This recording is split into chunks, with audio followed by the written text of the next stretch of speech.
बूढ़े पिता। किसी गांव में एक बूढ़ा व्यक्ति अपने बेटे और बहू के साथ रहता था। परिवार सुखी था, संपन्न था। किसी तरह की कोई परेशानी नहीं थी।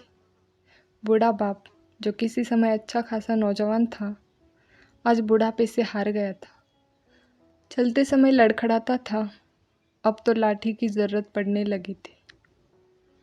चेहरा झुर्रियों से भर चुका था, बस अपना जीवन किसी तरह व्यतीत कर रहा था।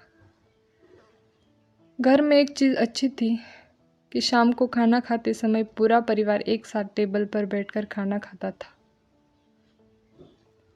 एक दिन ऐसे ही शाम को सारे लोग खाना खाने बैठे थे। बेटा ऑफिस से आया था। भूख ज़्यादा थी, इसलिए जल्दी से खाना खाने बैठ गया और साथ में बहू और एक बेटा भी खाने लगे। बूढ़े हाथ जैसे ही थाली उठाने को हुए, थाली हाथ से चिटक गई और थोड़ी दाल टेबल पर गिर गई।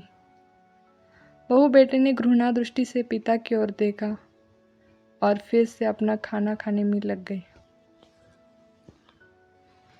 बूढ़े पिता ने जैसे ही अपने हिलते हाथों से खाना खाना शुरू किया, तो खाना कभी कपड़ों पे गिरता तो कभी जमीन पर।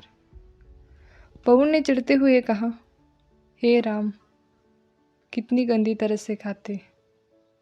मन करता है इनकी थाली किसी अलग कोने में लगवा देते।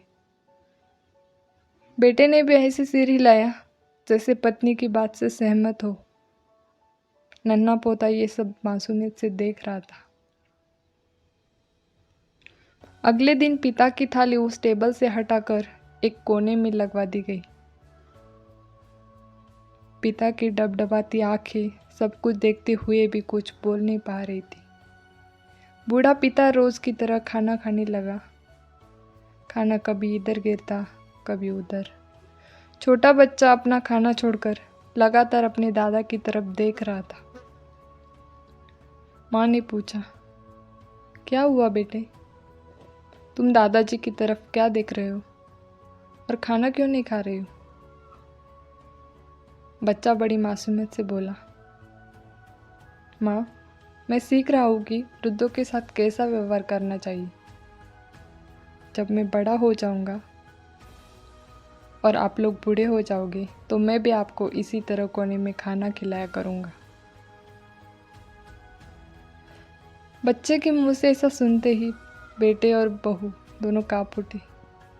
शायद बच्चे की बात उनके मन में बैठ गई थी, क्योंकि बच्चे ने मासूमियत के साथ एक बहुत बड़ा सबक दोनों लोगों को दिया था। बेटे ने जल्दी से आगे बढ़कर पिता को उठाया और वापस टेबल पे खाने के लिए बिठाया,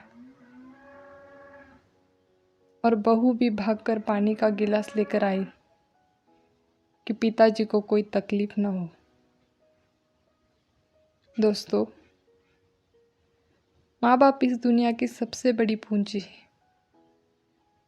आप समाज में कितनी भी इज्जत कमा ले या कितना भी धन इकट्ठा कर ले, लेकिन माँ बाप से बड़ा इस दुनिया में कोई धन नहीं है। अगर आपको हमारी कहानी पसंद आई तो लाइक, कमेंट एंड शेयर ज़रूर करना और हमारे चैनल को सब्सक्राइब ज़रूर करना।